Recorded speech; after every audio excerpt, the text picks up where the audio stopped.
In 2006, the Oklahoma Bombing Investigation Committee, led by State Representative Charles Key to investigate suppressed evidence about the Oklahoma City bombing, was approached by Chicago filmmaker Bill Bean. Bill Bean claimed to possess a videotape showing Tim McVeigh, the convicted perpetrator in the OKC bombing, in Army uniform on an Army base, almost 2 years after he was officially separated from military service. The story was broken by InfoWars with Alex Jones and Hustler magazine. Hi, my name is Bill Bean. I work in the film industry. On August 3rd, 1993, I was at Camp Grafton, North Dakota. Camp Grafton is a military training academy for the United States Army, the Army Reserve, and the National Guard. The reason I was there was to scout locations for a film project I was working on. I was given a tour of the base. It's designated by Colonel Dahl. We were by the motor pool, and there were a large group of tanks that were parked there. I saw 2 soldiers parking an armored vehicle. I asked the billeting director if I could go over and interview the soldiers. So I walked over to the armored vehicle. It had a porthole in the back. I entered inside. The soldier who had been driving the vehicle was closing a hatch in the front. When he turned around, he looked at me and he froze. I had my video camera running, and I said to him, "What's your job?" And he looked at me and he said, "What?" I said, "What's your job?" He says, "I'm nobody, I'm just a parts clerk." On August 3rd, 1993 is when I videotaped and interviewed Timothy McVeigh a year and a half after he was supposedly out of the military completely.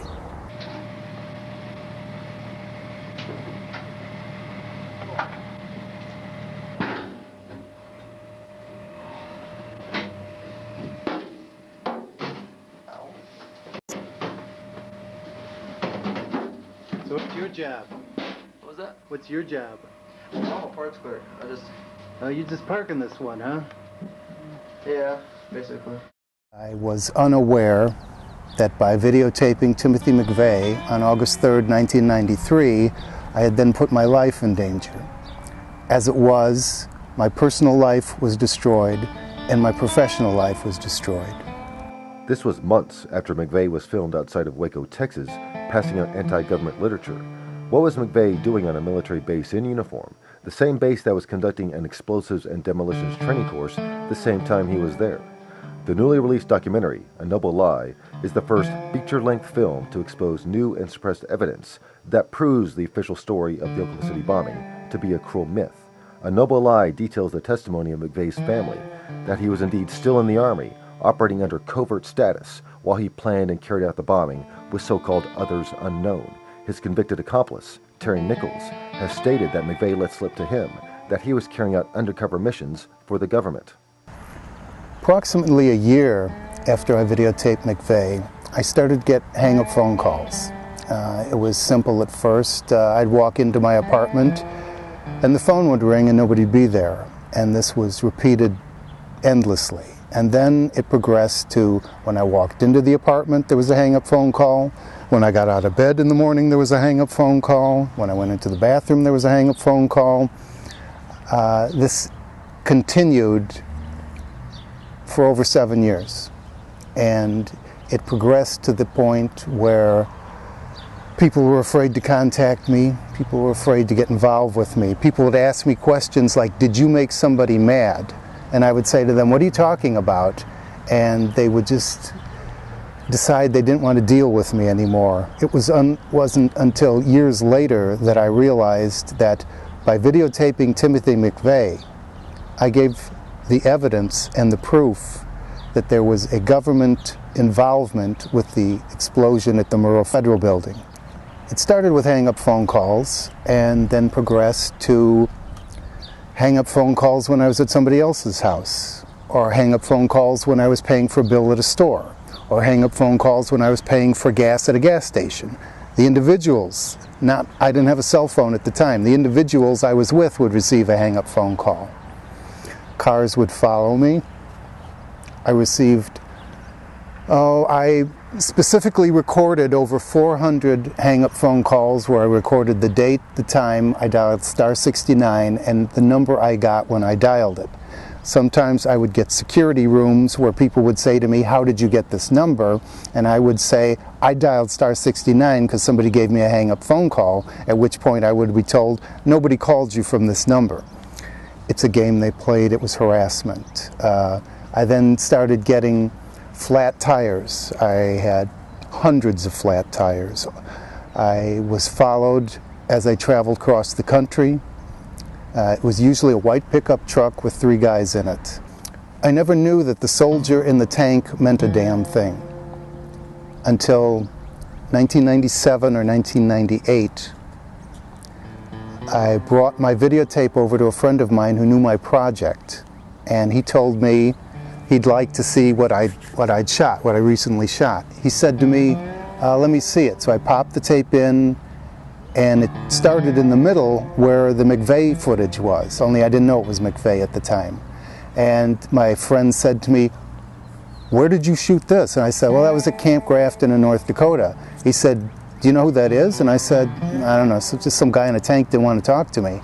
He says, "No, that's Timothy McVeigh. That's the guy who blew up the Murrah Federal Building." And I said to him, "Are you sure?" And he says, "Yeah." He says, "I've been watching the trial all day on TV."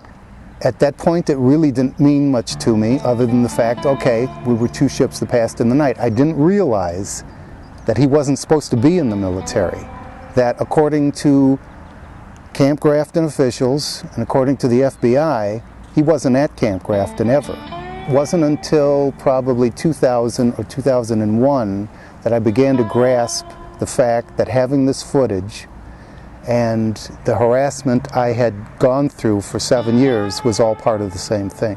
So I would never have realized that I had McVeigh on the tape, other than one set of incidents was that I met this former captain who was in military intelligence, who was from Fort Huachuca, Arizona, who made it a point to become my friend and who, in retrospect, pumped me for information constantly. And he says, "Oh, you're working on a film project? Oh, you've got videotape of this film project? I'd really like to see it. This sounds interesting." And I gave him the tape, not knowing that McVeigh was on it or that it was a big deal. I went to visit him the next week, and the tape was approximately 2 hours long.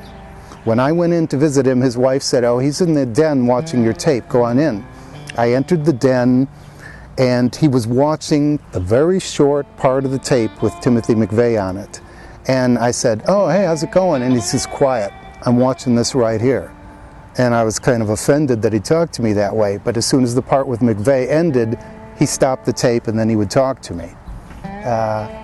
He did pump me for information about what I was doing, but that would have been the only tip-off to me if I hadn't had the harassment. I had approached different people in the forensics field to either do a voice forensics or a face forensics. I ended up going to Professor Blomgren at the University of Utah, who's in the speech pathology department. He did a voice forensics test. He did various computer and scientific tests on it, and did human voice analysis tests also. His final report to me was that he would testify in a court of law that this is Timothy McVeigh. He had compared it to a 60 Minutes interview and found a near-perfect, near-exact match.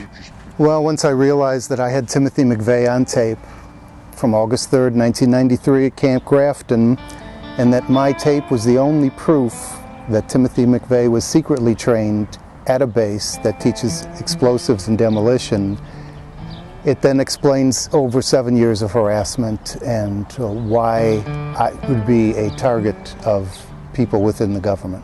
There are groups within government that use government for their own purposes, and this is an example of one of them. The reason I'm seeking the truth and trying to help establish the truth is because over 100 people were murdered that day, and they were murdered with the acquiescence of people within the government. Perhaps not the whole government itself, but people within the government. People who had their own interests. And we as citizens are in danger if we do not have control of the government. And without knowledge and awareness, we don't have control. Expose the cover-up now at ennoblelie.com.